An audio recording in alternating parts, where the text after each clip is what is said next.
오늘 본문을 가지고 한 1년째 씨름을 하고 있는 것 같습니다. 많이 보셨을 것입니다. 계속해서 저에게는 참으로 어려운 난제와 같은 그런 본문이었습니다. 그리고 너무나도 공부하고 또 이걸 어떻게 우리 삶에 적용하고 얘기하고 할 것이 많은가, 또 지난 2번의 시간에는 또 비전 트립이 또 가기 전에 또 갔다 와서 그것도 같이 함께 되어 있어서 또 함께 이 말씀을 전하느라 참으로 애를 썼던 것 같습니다. 오늘은 이 본문에 관해서 드디어 마지막으로 제가 전하려고 합니다. 그리고 그동안 거의 1년의 씨름에서 제가 이 말씀을 갖고 끙끙거리면서 했던 이 말씀을 성도님들께 전해드리려고 합니다. 또한 오늘 식당에서 마지막으로 악수를 나눴지만 또 이 말씀이 오늘 이 저희 부족한 설교를 듣고 이제 이민을 가실 우리 그동안 수고하신 우리 지휘하신 집사님께도 귀한 은혜가 되기를 정말 축원드립니다. 또한 정말로 2달에 한 번씩 드리는 이 선교 예배, 정말 그걸 걸맞는 그러한 말씀, 선교적 말씀을 전하려고 지금 선교 신학을 열심히 공부하고 있는데, 그것을 정말 최대한 노력을 해서 밤을 새며 공부하며 이 말씀을 성령님께서 잘 사용하셔서 우리 성도님들께 한 번 한 번 잘 전해졌으면 좋겠습니다. 이제 곧 몇 개월 후면은 평창 올림픽이 이제 시작을 합니다. 많은 선수들이 피땀 흘려서 지금 연습하고 땀 흘리며 그렇게 힘들게 수고하고 있습니다. 물론 이러한 한 번의 특송을 하기 위해서도 지하에서 연습실에서 열심히 아마 연습을 하시고 이 시간 하나님께 찬양 드리려고 준비하신 저 할렐루야 찬양단도 있습니다. 왜 그렇게 어떠한 것에 피땀 흘리며 수고하며 그렇게 할까요? 어떤 한순간에 참으로 그 영광스러운 그 순간 때문에 그 많은 시간 노력을 할 것입니다. 그리고 단상에 서서 금메달을 따는 그 순간을 위해서, 아니면 함께 소리를 맞춰서 함께 찬양하는 이 순간을 위해서 힘겹게 음을 맞추고 또 함께 노력하고 그런 시간들이 있을 것입니다. 오늘은 항상 이 본문을 두 증인 이야기로 했었는데 이 이야기의 마지막 결론으로서 고난과 영광의 참여를 제목으로 말씀을 전해드리려고 합니다. 저 또한 오늘 아주 기쁜 날이었습니다.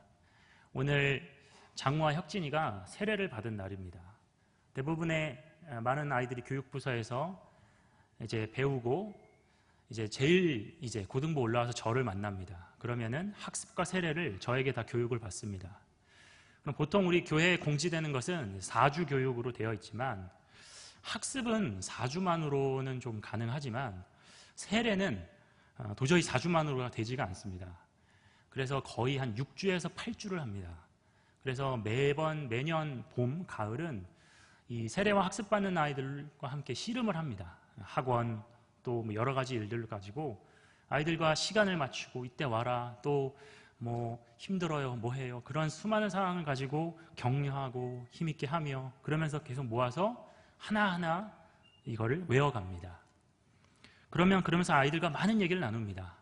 그럼 대부분의 많은 아이들이 중등부를 거쳐서 이제 고등부로 오면 대부분의 많은 아이들이 엄마 아빠 때문에 그냥 교회를 다녀요. 내가 왜 믿는지 모르겠어요. 하나님 믿기지가 않아요.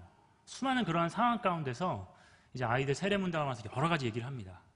이것은 이런 것이고 설명해주고 교회 생활은 이런 것이고 믿음이 이런 것이고 하나하나 외울 때까지 계속하고 이해되게 말씀을 다 찾고, 그러면 한 6주에서 8주를 모이는데 한 2시간에서 2시간 반 정도를 거의 세례를 받기 전에 그렇게 교육을 합니다. 기도하고 그러고 헤어지면서 아이들한테 꼭 이렇게 얘기를 합니다. 얘들아, 전사님 언젠가는 너희들을 떠날 거다.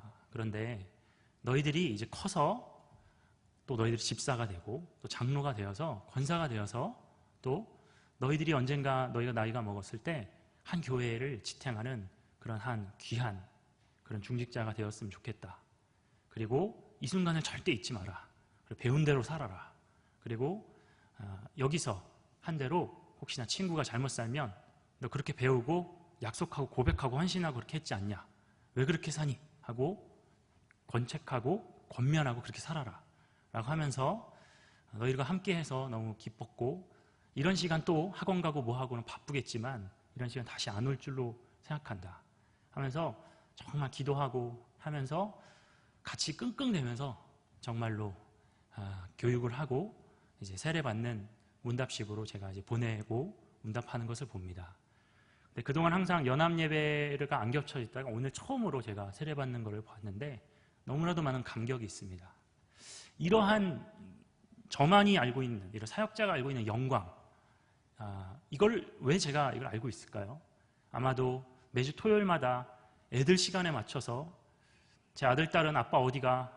아빠 교회 가야 돼. 여보 또 어디가? 나 교회 가야 돼. 애들 세례교육 있어. 아빠 놀아줘. 그런 걸 다 제쳐두고 아빠 가야 돼. 하면서 가족들 헌신들을 다 그것들 짊어지고 애들 오면 또 지각하고 왜 늦었냐 하면서 그러면서 가르치는 그 고난의 시간 때문에 그 누구보다 아무렇지도 않은 세례인 것 같지만 저에게는 너무나도 큰 영광의 그런 시간일 것입니다. 오늘 말씀도 바로 그러한 말씀입니다. 세례교육을 하면서 제가 오늘 말씀과 관련된 문답을 하나 읽어드리겠습니다. 이것은 모든 세례교인들이 다 알고 계셔야 하는 말씀입니다. 지상교회와 천상교회의 차이는 무엇입니까? 지상교회는 교회의 머리이신 그리스도의 승리에 참여하기 때문에 승리가 보장되어 있지만 세상에서 거룩한 투쟁을 계속하는 전투적 교회를 말합니다. 천상교회는 아직 심판이 이루어지지 않아 영광의 교회라고 할 수는 없지만 하늘에서 승리의 찬송을 부르는 승리적 교회를 말합니다. 오늘 세례를 받은 아이들도 이것들을 외우고 이해하고 그리고 바로 너가 다니는 이 영광교회가 바로 그 지상교회다. 우리는 그 승리가 보장되어 있지만 계속해서 싸워가야 하는 전투적 교회로서의 영광교회를 내가 다니고 있는 거다. 주일, 봉사활동, 또 학원 여러 가지가 있지만 너도 이것들을 싸워가며 다른 세상 친구들은 이 시간 공부하고 그럴지라도 너는 그 세상 주류에 휩쓸지 않고 싸워야 한다라는 것을 가르칩니다. 그 다음 문항 66문은 유형교회와 무형교회의 차이는 무엇입니까? 입니다. 유형교회는 온 지구상에 흩어져 살면서 한 하나님과 그리스도께 동일한 신앙 고백을 하며 예배하는 자들로 이루어진 교회를 말하고 무형교회는 하나님만이 아시는 중생한 자들로 이루어진 교회를 말합니다. 라고 아이들도 또 외우고 배우고 암기했습니다. 바로 너가 다니는 지금 이 영광교회가 유형교회다. 하지만 이 유형교회는 오직 이 교회만은 아니라 전 세계에 흩어져 있는 모든 지구상에 흩어져 있는 그 모든 교회가 같이 유형교회다. 같이 한 형제다. 라고 얘기를 합니다. 또한 하나님만이 아시지만 많은 사람이 교회를 다니지만 지금 이 시대는 중생한 자들이 정말 하나님만이 아신다. 그러니까 너는 무늬만 크리스찬이 되지 마라. 그냥 앉아서 형식적으로 앉아있을 수는 있다. 진정한 크리스찬이 되라. 라고 하며 이 부분을 가르쳐주면서 얘기를 합니다. 바로 오늘 본문이 그 지상교회, 전투적 교회와 바로 그 유형교회, 온 지구상에 흩어져 있는 교회 중 하나인 유형교회를 얘기하고 있는 그러한 말씀입니다. 한번 11장 3절부터 13절까지 우리가 가볼 텐데요. 그 전에 먼저 다시 한번 정리를 해서 몇 개월이 많이 지났기 때문에 말씀을 드려보겠습니다. 먼저 그 전에 10장 1절에서 11절에서는 교회는 혹독한 고난을 받아야 될 것이지만 승리자로 나타날 것이다 를 얘기를 하고 있습니다.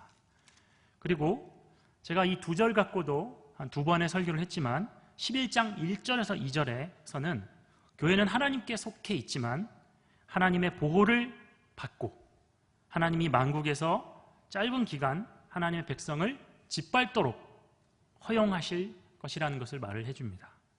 자, 그리고 이제 11장 3절에서 13절 바로 오늘 본문입니다. 이 본문은 두 증인의 사역 속에서 승리와 패배가 결합되어 나타나는 것을 그렇게 보는 본문입니다. 우리가 한번 한 본문씩 한번 가보겠습니다. 11장 3절에 먼저 두 증인에게 권세를 주리니 그들이 굵은 베옷을 입고 1260일을 예언하리라 라고 얘기를 하고 있습니다. 제가 전에 이미 두 증인과 1260일에 대해서 말씀을 드렸습니다. 여기서 우리가 주목해서 봐야 될 것은 권세와 그리고 굵은 배옷입니다. 제가 오늘 참 어려웠던 것이 바로 이러한 권세의 부분입니다. 성도님들 한번 3절에서 13절을 그동안 교회 생활을 해온 걸로 한번 쭉 봐보십시오. 그러면 내가 이렇게 생각하고 이렇게 설교를 하겠구만 하고 그래도 조금 오시는 감이 있으실 겁니다. 뭡니까? 왠지 보면은 하나님의 그런 말씀을 전할 때 놀라운 이적으로 그 증언이 되고, 그런데 지금 이 시대에 그런 기적이 있나? 먼저 그런 의문이 듭니다. 그리고 바로 근데 갑자기 무적행으로부터 오는 짐승이 막 다 죽입니다. 그러면서 대체 이거는 갑자기 나타나서 왜 다 죽지? 그러면서 왜 하나님은 이걸 허용하지? 다 죽도록? 왜 여기서 능력이 안 나타나지? 그럼 이게 바로 순교인가? 그럼 내가 이렇게 살아야 되나? 선교 나가면 이렇게 순교하고 그래야 이렇게 되나?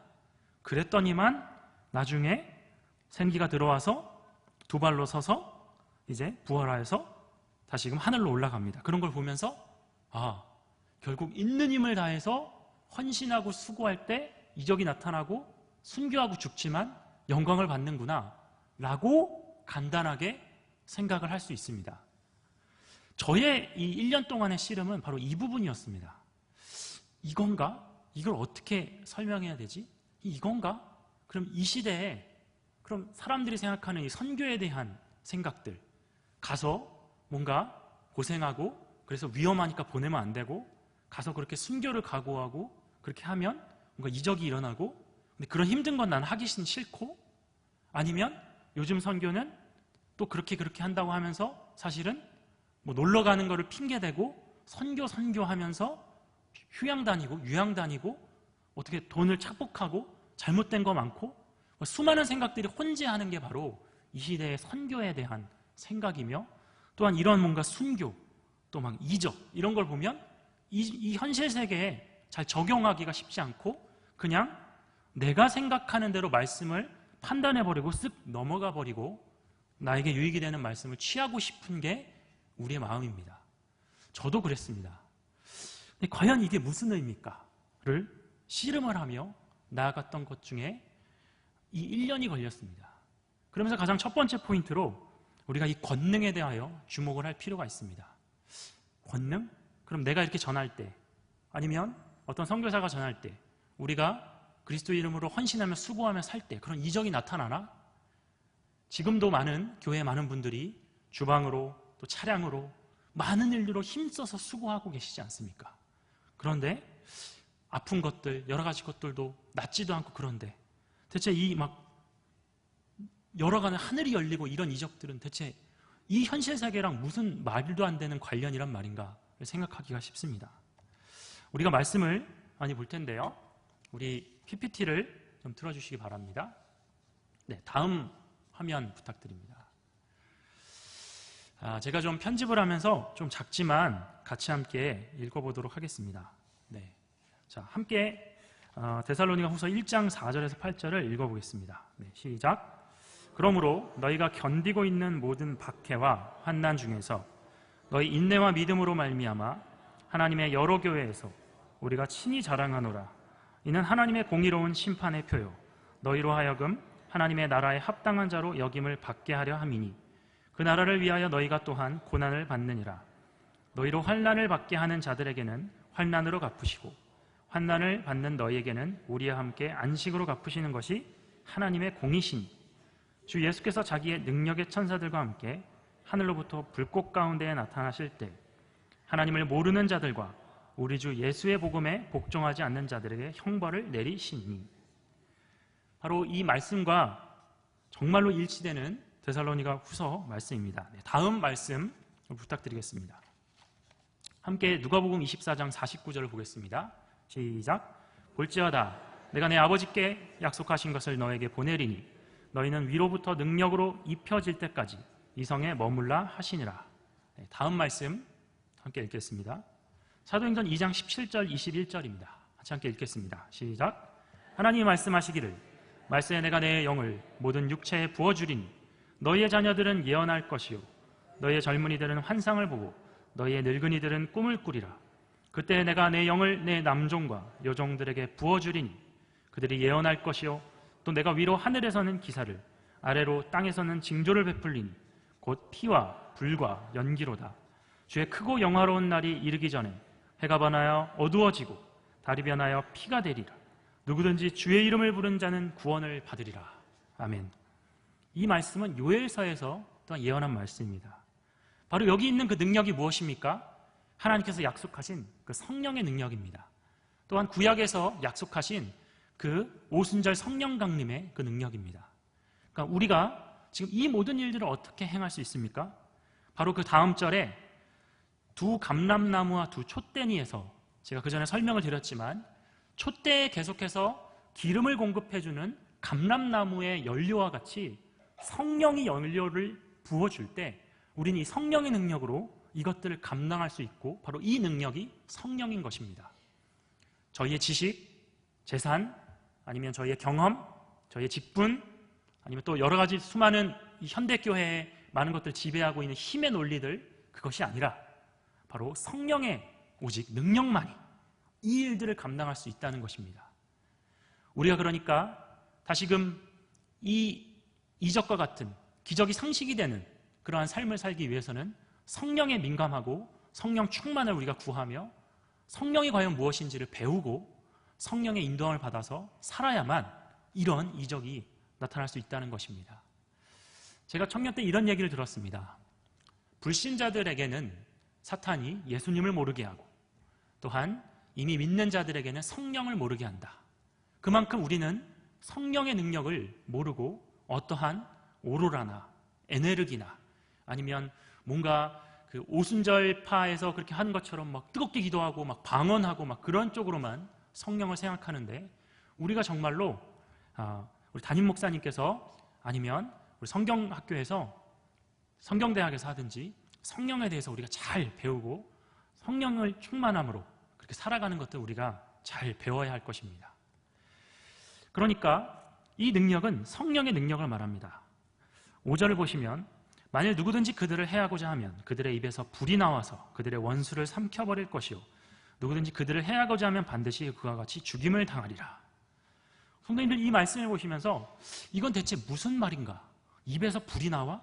그리고 그 불이 원수를 삼켜버리고 그리고 또 누구든지 그 사람을 건드리면 죽임을 당하지 못해? 근데 나에겐 또 이런 일이 일어나지 않는데 또 이건 대체 무슨 말씀인가? 라고 보실 수 있습니다. 자, 말씀을 PPT를 보도록 하겠습니다. 입에서 나오는 불에 대한 계시록 1장 16절부터 쭉 한번 읽어보겠습니다. 함께 읽어보겠습니다. 시작. 그의 오른손에 7별이 있고 그의 입에서 좌우에 날성검이 나오고 그 얼굴은 해가 힘있게 비치는 것 같더라. 2장 12절 읽겠습니다. 시작. 버가모 교회의 사자에게 편지하라. 좌우에 날성검을 가지신 이가 이르시되. 다음 PPT 또 보여주십시오. 2장 16절 읽어보겠습니다. 시작. 그러므로 회개하라. 그리하지 아니하면 내가 내게 속히 가서 내 입의 검으로 그들과 싸우리라. 19장 15절 시작. 그의 입에서 예리한 검이 나오니 그것으로 만국을 치겠고 친히 그들을 철장으로 다스리며 만국을 치겠고 친히 하나님 곧 전능하신 이의 맹렬한 진노의 포도주틀을 밟겠고. 다른 계시록 말씀에 계속해서 얘기를 합니다. 입에서 나오는 그 불은 무엇입니까? 바로 하나님의 말씀입니다. 그 말씀이 좌우의 날성검과 같이 이 모든 것들을 지금 싸우고 하는 에베소서 말씀에 우리의 유일한 전신갑주의 유일한 무기가 무엇입니까? 성령의 검, 곧 말씀을 가지라. 바로 그 입에서 나오는 그 말씀이 이 능력을 발휘한다는 것입니다. 성령의 능력으로. 다음 화면 말씀 보여주십시오. 바로 이 말씀이 근거가 되는 말씀입니다. 예레미야 5장 14절을 함께 읽어보겠습니다. 시작. 내가 내 입에 있는 나의 말로 불이 되게 하여 이 백성을 나무가 되게 하여 불사르리라.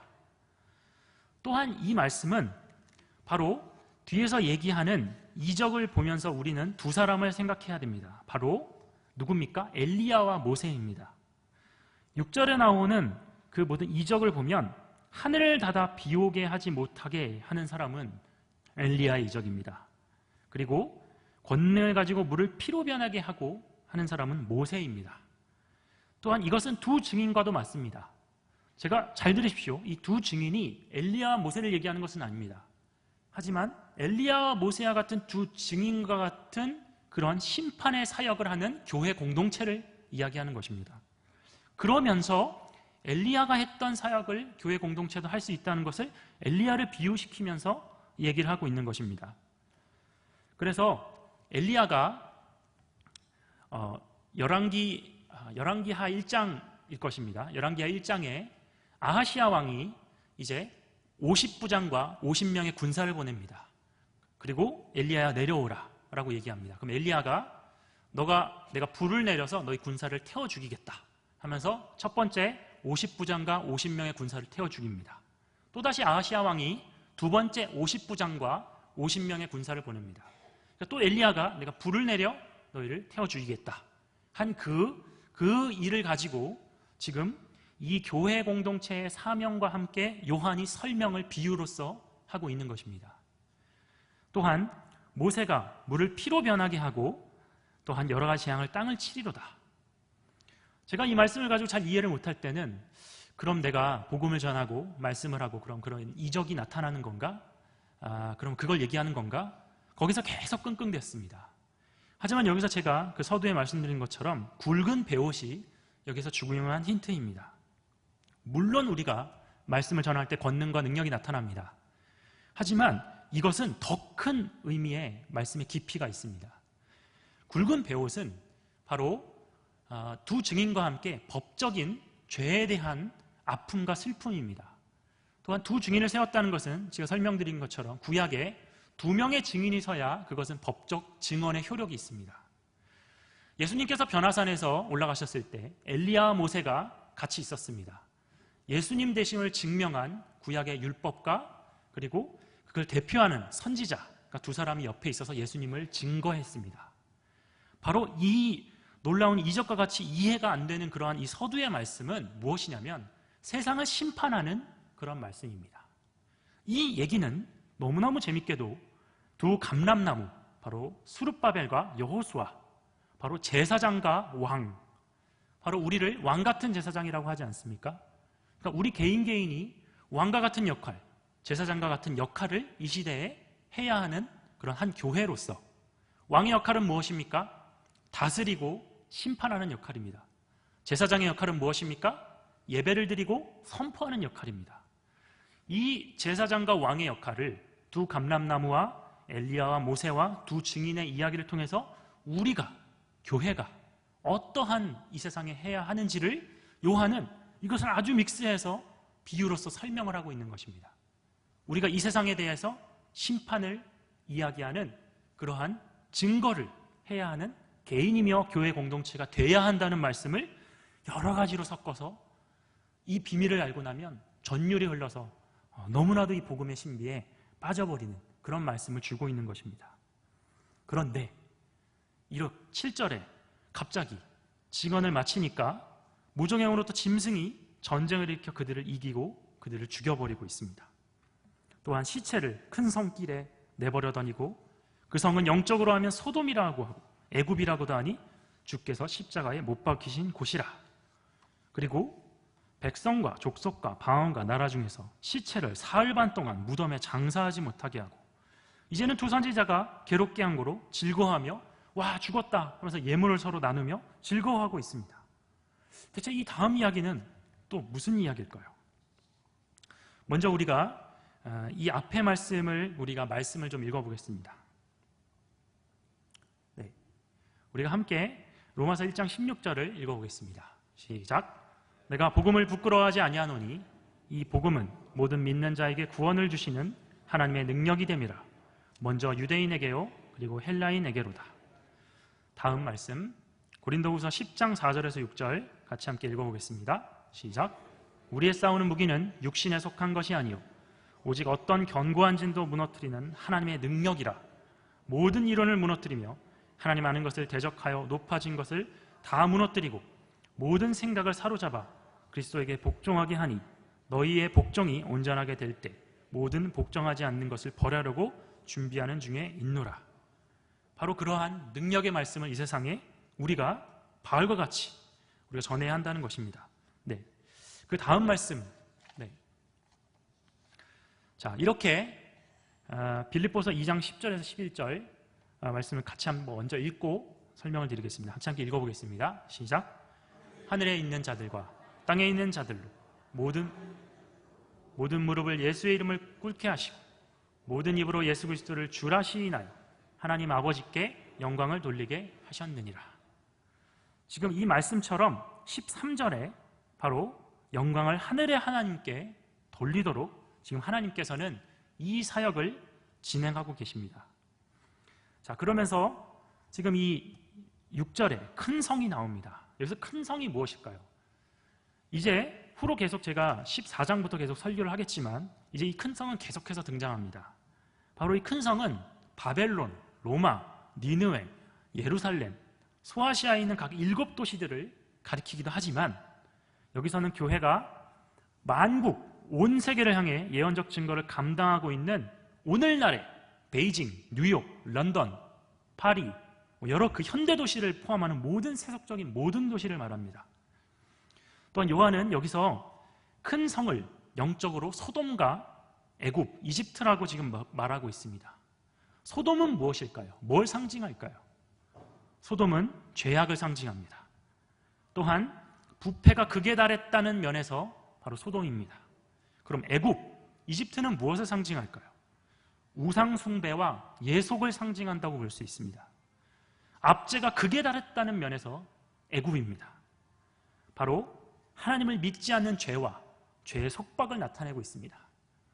큰 성이 바로 이후에도 나오겠지만 땅에 거하는 자들을 말하고 땅에 거하는 자들은 백성과 족속과 방언과 나라를 말하고 백성과 족속과 방언과 나라는 이 세상을 말하는 것입니다. 그 성도님들 이 단어들이 나오면 이게 이 얘기구나 로 보시면 됩니다. 그러니까 이것은 무엇입니까? 지금의 이 죄악된 세상을 얘기하는 것입니다. 소돔과도 같고 애국과도 같은. 제가 가장 가슴 아파하는 요즘 뉴스가 뭐냐면 제가 고등부를 담당하고 있기 때문에 16세 아이가 18세 동성 친구를 기쁘게 하려고 인천에 가서 8세 아이의 살해해서 그 머리를 18세 아이에게 갖다 준 이야기입니다. 제가 맡고 있는 이 고등학생들이 이제는 범죄들이 중학교, 초등학교까지 다 내려오고 있습니다. 여러 가지로 더욱더 극의 악에 달하면 또한 그 16세 아이는 부모님 부자셔서 변호사를 거의 엄청난 변호사를 써서 지금 법적 방어를 해서 20년까지로 줄였고 근데 놀이터에 놀러간 자기 딸 8세가 죽은 부모님은 그렇게 그냥 보통으로 사셔서 법적으로 방어할 일이 없는 힘의 논리에 그런 세상 가운데 지금의 이 청소년들이 똑같은 많은 범죄를 저지르고 스마트폰으로 유튜브로 수많은 범죄들을 다 보면서 그것들을 저지르고 있는 세상에 소돔과 애국과 같은 그런 세상 가운데 우리가 살고 있고 우리도 마구마구 짓밟히고 이 교회와 여러 가지가 있고 있습니다. 그런데 이게 과거 70년대, 80년대에 교회 부흥이 일어나고 그랬는데 왜 지금은 이렇지? 라고 이야기할 것일까요? 아닙니다. 하나님은 이미 이전에 예언을 하시고 말씀을 해놓으셨습니다. 이 1260일, 42개월, 3년 반의 시간, 초림과 재림의 이 사이의 시간에서는 교회는 이렇게 될 것이다. 계속 얘기하는 것입니다. 초대교회 때부터 지금까지 마찬가지였습니다. 어느 한순간도 쉬웠던 시대는 없습니다. 교회는 압제당하고 박해당했고 그러지만 하나님의 사람은 항상 나타나서 복음을 전했고 이 역사는 계속해서 지금까지 흘러왔고 그것이 비텐베르크나 아니면 서울이나 온 세상에 똑같이 백성과 족속과 방언과 나라에 모든 것이 해당되는 것입니다. 우리가 왜 선교주의 가운데 이것들을 지키며 나아가야 되냐? 우리의 시각이 단순히 선교는 돈 들어가는 거 또한 그냥 재정만 보내면 되는 거 그리고 다른 사람, 누가 특정한 사람이 소명받은 사람이 할 거로 생각하는 것이 아니라 하나님은 왕과 같은 제사장으로 부른 우리 모두가 이 일들을 해야 되는 것을 저를 통하여 성령께서 얘기를 해 주시는 것입니다. 우리가 다음 말씀을 보도록 하겠습니다. 다니엘서 7장 22절을 함께 읽어보겠습니다. 시작. 내가 본즉 이 뿔이 성도들과 더불어 싸워 그들에게 이겼더니. 계시록 13장 7절을 보겠습니다. 시작. 또 권세를 받아 성도들과 싸워 이기게 되고. 이미 다니엘서에서부터 사단이 성도들을 싸워 이기게 된다라고 예언이 되어 있습니다. 그것은 하지만 잘 생각하셔야 될 것은 하나님이 허용을 하셨습니다. 그리고 하나님께서 일정한 기간만 허용을 해 주셨습니다. 그렇게 해라 라고. 우리는 그 기간 동안 하나님의 섭리를 다 이해할 수는 없습니다.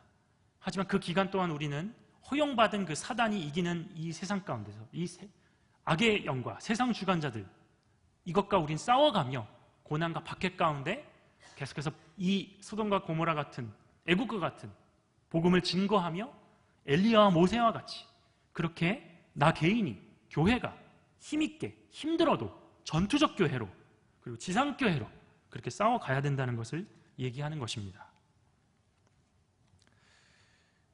두 증인이 죽임을 당하나 요한계시록에서 계속 확인하는 것처럼 교회의 핍박과 환난은 교회에게 부여된 최종적인 운명이 아닙니다. 이렇게 끝나는구나.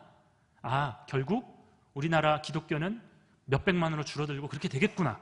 그런 것이 아니라 오히려 필연적으로 거쳐가야 하는 정거장일 뿐입니다. 이 고난은 교회 공동체가 이를 최종 목적지는 부활과 그 위에 세계 안에서 영광을 누리는 지위를 획득하는 것입니다.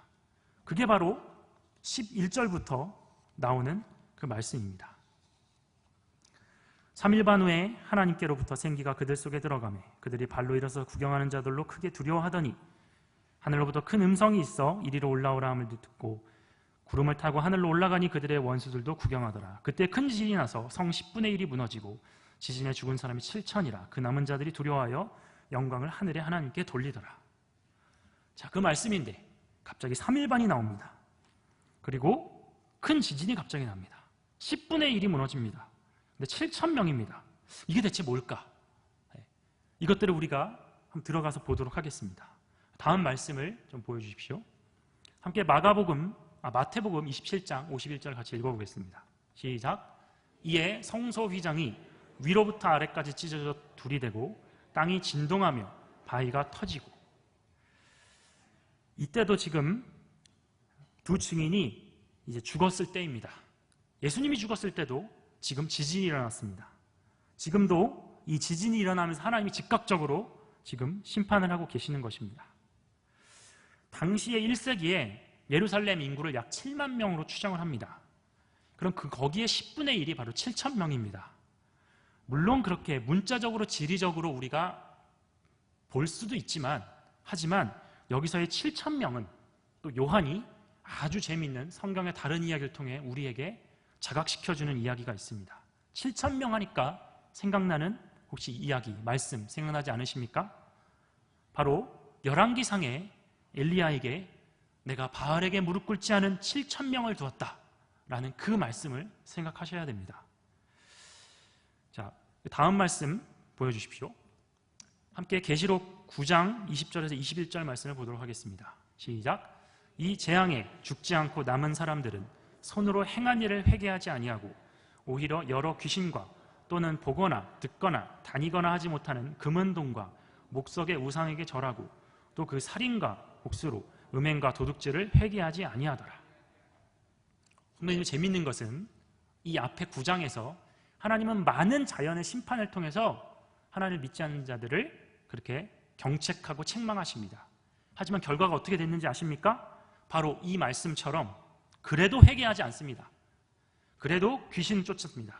금, 은, 동 더 좋아하고 목석의 우상에게 절하고 살인과 복수와 음행과 도둑질로 회개하지 않습니다. 어떻습니까? 지금 시대와 똑같지 않습니까?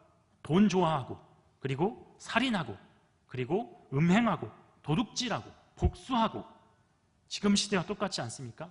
완악한 시대, 소돔과 같은, 애국과 같은, 바로와 같은 그런 모습, 지금 시대의 그런 모습입니다. 바로 중요한 것은 회개하는 자들을 기꺼이 용서하시고자 하는 하나님의 은혜로움을 심판될 그 자체는 결코 전달하지 못합니다. 우리가 아무리 키우는 자녀를 계속해서 때리는 것만으로 그 아이가 회개하고 돌아오지 않는 것입니다.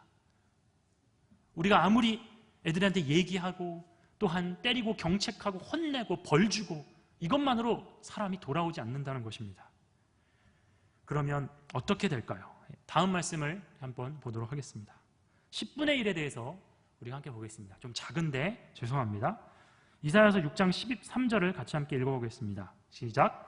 그 중에 10분의 1이 아직 남아있을지라도 이것도 황폐하게 될 것이나 밤나무와 상수리나무가 배임을 당하여도 그 그루터기는 남아있는 것 같이 거룩한 씨가 이 땅의 그루터기라 하시더라. 아모스서 5장 3절을 함께 읽어보겠습니다. 주 여호와께서 이와 같이 말씀하시되 이스라엘 중에서 1000명이 행군에 나가던 성읍에는 100명만 남고 100명이 행군에 나가던 성읍에는 10명만 남으리라 하셨느니라. 열왕기상 19장 18절을 함께 읽어보겠습니다. 그러나 내가 이스라엘 가운데 7000명을 남기리니 다 바알에게 무릎을 꿇지 아니하고 다 바알에게 입맞추지 아니한 자니라. 10분의 1을 성경에서 어떻게 지금 얘기하고 있는지 성도님들은 보고 계십니다. 요한이 독특하게 바로 이거를 빗대어서 뒤집어서 얘기하는 것입니다. 엘리야 시대에는 다 아합을 쫓아갔지만 7000명의 신실한 사람이 남았습니다. 근데 이 시대는 어떻습니까? 지금 7000명이 죽고 나머지 7000하고도 남은 사람들이 지금 두려워하여 영광을 하늘의 하나님께 돌리고 있습니다. 바로 이 지금 반대되는 상황을 지금 이야기하고 있는 것입니다. 이러한 방식으로 요한은 구약의 선지자들과의 대조를 지금 이루고 있습니다. 그래서 두 증인들의 증거가 지닌 이 놀라움을 이야기하고 있는 것입니다. 성도님들 혹시 나는 엘리야와 모세 같지도 않은데 이때는 대단했을 거야. 지금 나는 너무 초라하고 그런데 근데 여기서 무엇을 얘기하고 있는 것입니까? 엘리야 시대 때는 그렇게 해도 7000명밖에 남지 않았지만 지금 이 죄악의 시대 가운데 계속 복음을 증거하고 그리고 선교하고 전도하고 증거하고 그런 공동체 가운데는 오직 7000명의 나머지가 영광을 하나님께 돌리는 일들이 우리가 하나님을 쫓아 그 일들을 행하면 일어난다는 것을 이야기하고 있는 것입니다. 오히려 구약의 선지자들보다 더한 그런 믿음이 있는 자들이면 그보다 더한 일도 하리라.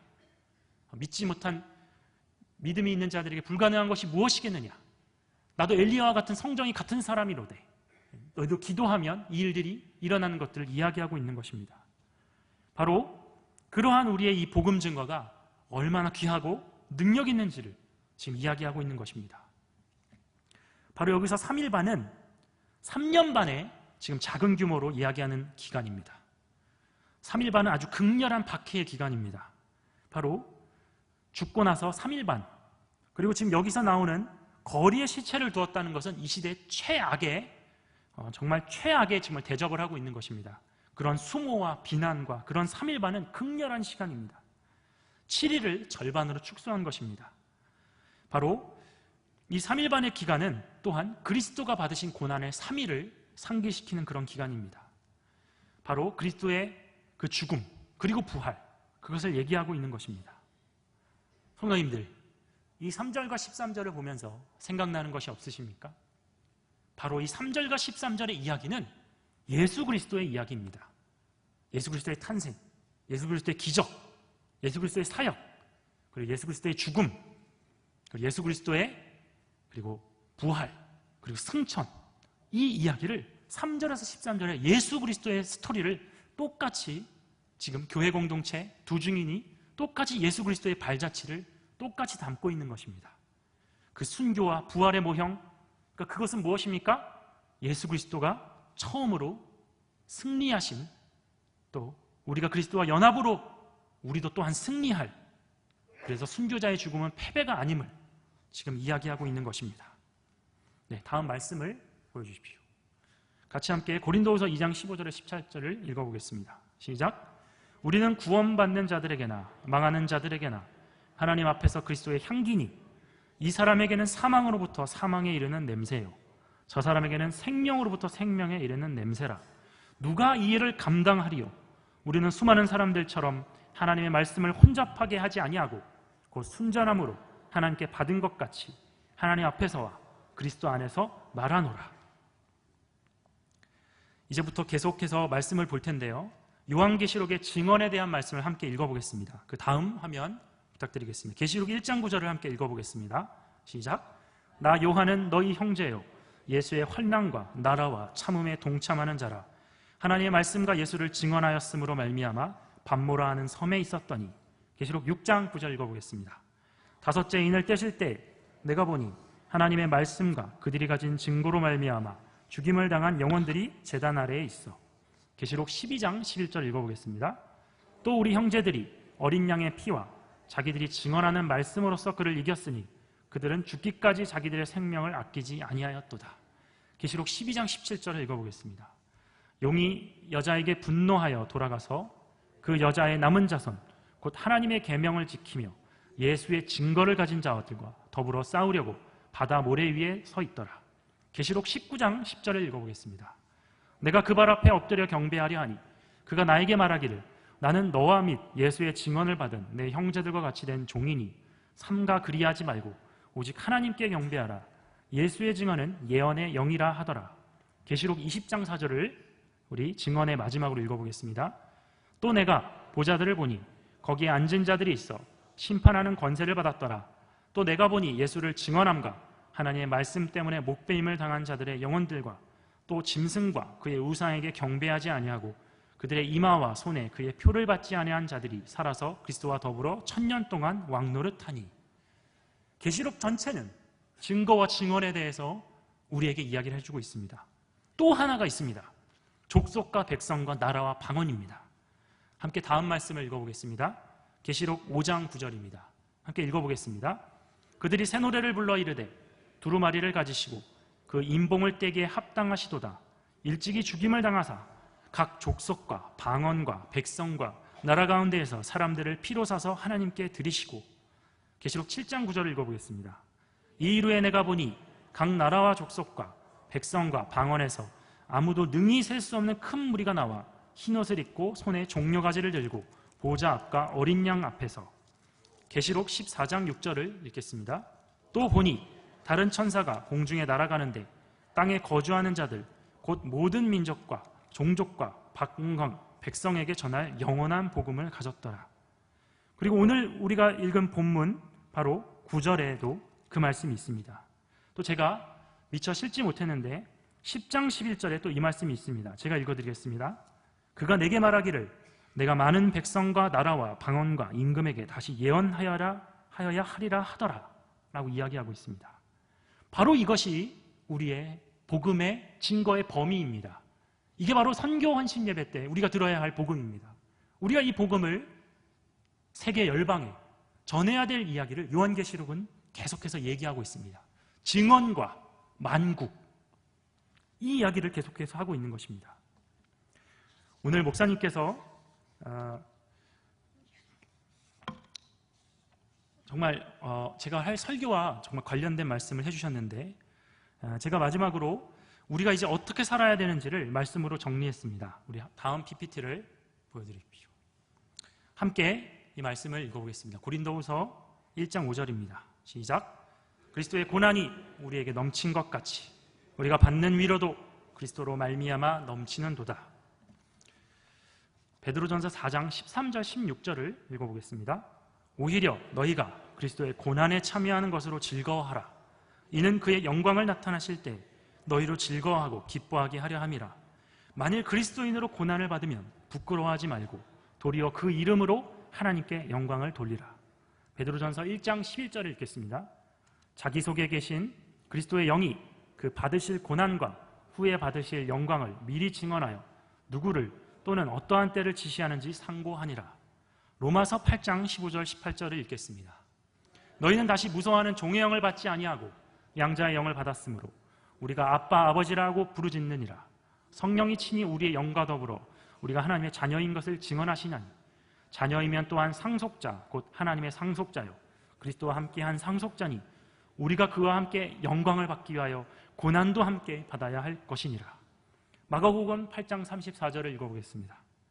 무리와 제자들을 불러 이르시되 누구든지 나를 따라오려거든 자기를 부인하고 자기 십자가를 지고 나를 따를 것이니라. 빌립보서 3장 10절을 읽겠습니다. 내가 그리스도와 그 부활의 권능과 그 고난에 참여함을 알고자 하여 그의 죽으심을 본받아. 골로새서 1장 24절 읽겠습니다. 나는 이제 너희를 위하여 받는 괴로움을 기뻐하고 그리스도의 남은 고난을 그의 몸된 교회를 위하여 내 육체에 채우노라. 제가 마지막으로 말씀을 전해드리고자 하는 말씀입니다. 다음 말씀 요한복음 16장 33절 읽겠습니다. 시작.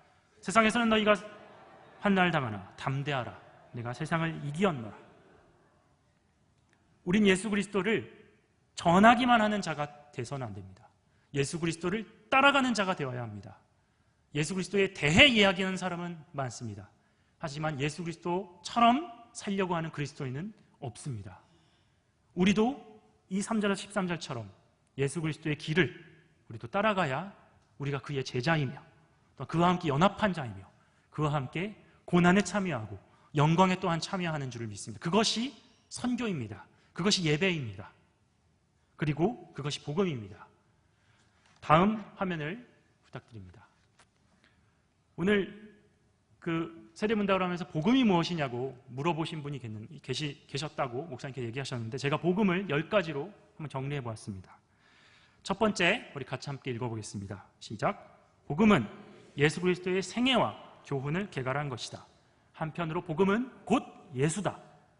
둘째, 복음은 예수께서 가르치신 것이다. 셋째, 복음은 하나님께로부터 모든 사람에게 또는 좀 더 정확하게 말하면 모든 종족 집단에게 주어지는 메시지이다. 만국에게 전해지는 메시지입니다. 나는 은사 없어서 선교? 아니야. 나는 그거지. 저건 특별한 부서 나눠서 선교국, 전도부가 하는 일이 아닙니다. 모두가 하는 일입니다. 네, 넷째 읽어보겠습니다. 시작. 복음은 사도들이 전해준 메시지이다. 다섯째, 복음의 핵심적인 메시지는 모든 인류를 위하여 베푸신 하나님의 은혜에 관한 것이다. 여섯째, 은혜의 복음은 예수 그리스도의 십자가의 의미에 그 중심을 두고 있다. 일곱째, 복음은 은혜에 관한 복음이기 때문에 그것은 또한 심판에 관한 복음이기도 하다. 항상 힐링, 치유, 기적, 복이 아니라 심판도 복음입니다. 여덟 번째, 복음은 그 본성을 드러내면서 전해져야만 한다. 복음은 진리임으로 성실하게 전해져야만 한다. 복음은 은혜와 겸손이기에 반드시 은혜롭고 겸손하게 전해져야 한다. 아홉 번째, 예수 그리스도의 복음은 최고의 가치를 지니고 있다.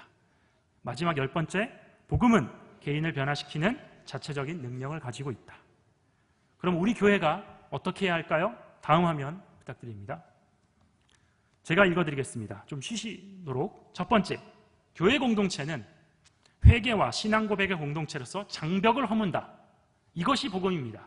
우리 가운데 혹시나 친하는데 안 받아들여 주시는 분들 있으십니까? 새신자가 오면 안 받아들여 주십니까? 혹시 영광교회가 폐쇄적입니까? 복음은 그것을 허무는 것입니다. 둘째, 교회는 가르침과 예배의 공동체로서 다른 사람에게 하나님 나라를 반영한다. 셋째, 예배와 증언의 공동체로서 모든 지역교회는 최고의 거룩함을 지향해야 한다. 넷째, 교회 공동체는 진실하고 돌보며 사랑하는 관계 속에서 용서와 신뢰를 표현하면서 성장할 수 있는 더 작은 공동체를 개발해야만 한다. 다섯째, 공동체는 공동의 신앙 고백과 본질적으로 겸손의 덕을 중심으로 하나가 된다. 공동체 그 자체가 절대적인 가치는 아니다. 오직 삼위일체 하나님이 중심이고 교회의 최고 가치이다. 때로는 영광교회라는 브랜드가 또한 예수 그리스도가 높아진다면 그것은 교회 공동체가 아니라는 것입니다. 마지막 이제 화면입니다. 그렇다면 복음과 전도와 선교는 그럼 무슨 차이점이 있느냐? 제가 읽어드리겠습니다. 전문적으로 말해서 복음 전도는 좋은 소식을 전하는 것에 관한 실천 또는 연구이다. 개신교에서 선교라고 지칭하는 것과 더불어 좀 더 포괄적인 용어입니다. 이것은 카톨릭이 말하는 복음화보다 더 큰 개념입니다. 여기서 우리는 다른 사람에게 좋은 소식을 전하고 그들이 하나님 나라에 들어가도록 돕는 것에 초점을 맞춘다. 데이비드 보시라는 선교학자가 있습니다. 복음 전도가 선교와 분리되는 것이 아니고 선교의 핵심이라고 말하였다. 바로 복음 전도는 선교의 중심, 핵심, 그리고 초점이다. 우린 사람들을 믿음과 새로운 삶으로 부르는 복음의 중심적인 면을 절대로 포기할 수 없다고 믿는다. 나는 복음 전도를 선교의 핵심이라고 불러왔다. 복음 전도가 배제된다면 선교는 없어진다. 그것은 선교를 멈추는 것이다. 훈거님들, 제가 선교신학을 공부하면서 맞서 싸우고 있는 것은 뭐냐면 장로의 신학교, 때로는 서울신학대학교, 한신대학교 등등 지금의 선교가 오히려 구제하는 거고 정의를 실현하는 거고 또한 뭐 여러 가지들 법적으로 뭐 해방신학으로 그렇게 얘기를 하며 복음 전도에 대한 것들을 다 약화시키고 있습니다. 오직 보수신학을 갖고 있는 합신과 총신과 고신만이 복음 전도가 선교의 우선이다라고 주장을 하고 있습니다. 그래서 다른 통합 측이나 장로의 신학 측이 WCC를 얘기하면서 모든 그런 것들이 뭐 굿하고 예배하는 것도 다 하나님께 가는 거다라고 얘기하고 있습니다. 또한 이 복음은 바로 예수 그리스도입니다. 우리가 이 복음을 전하면서 물론 교회를 지어줄 수 있습니다. 또한 여러 가지 도와줄 수도 있고 많은 것들을 할 수 있습니다. 하지만 무엇입니까? 복음을 전해야 됩니다. 그것은 무엇입니까? 예수 그리스도를 전하는 것입니다. 그러려면 어떻게 하냐입니까? 우리가 먼저 예수 그리스도의 고난에 참여해야 됩니다. 그래야 그 예수 그리스도를 알고 예수를 전해줄 수 있습니다. 하지만 내가 고난은 취하지 않고 바로 No cross, no crown입니다. 십자가 없이는 영광도 없습니다. 우리가 십자가에 참여하지 않는 이상 주님을 알 수 없습니다. 그리고 그것을 알 때 우리는 온전하게 예수 그리스도를 전할 수 있습니다. 오늘 이 말씀을 가지고 예수 그리스도, 복음, 그리고 다시 전도와 선교에 대해서 우리가 요한계시록 11장의 말씀을 가지고 우리가 다시 회복하여서 우리가 만국에, 온 땅에, 온 백성과 족속과 민족과 열방에 전하는 영광교회가 되기를 축원드립니다. 기도하겠습니다. 하나님 아버지 감사합니다. 이 귀한 선교 주일을 맞아 또한 여러 가지 많은 상황들이 있음에도 불구하고 우리가 예수 그리스도를 배웠습니다. 우리가 예수 그리스도가 복음이며 그 복음을 전하는 것을 배웠습니다. 우리 한 사람 한 사람이 그렇게 살게 하여 주시고 우리가 단순히 예수 그리스도를 얘기하고 예수 그리스도를 믿는다고만 얘기하는 것이 아니라 예수 그리스도가 걸어간 그 발자취를 우리도 따라갈 수 있는 그런 진정한 제자, 진정한 십자가 신학, 정말 진정한 그 고난에 참여하며 또 그 영광에까지 갈 수 있는 그런 참되게 그리스도와 연합된 자가 될 수 있도록 우리를 도와주시옵소서. 감사합니다. 예수님의 이름 기도드렸사옵나이다.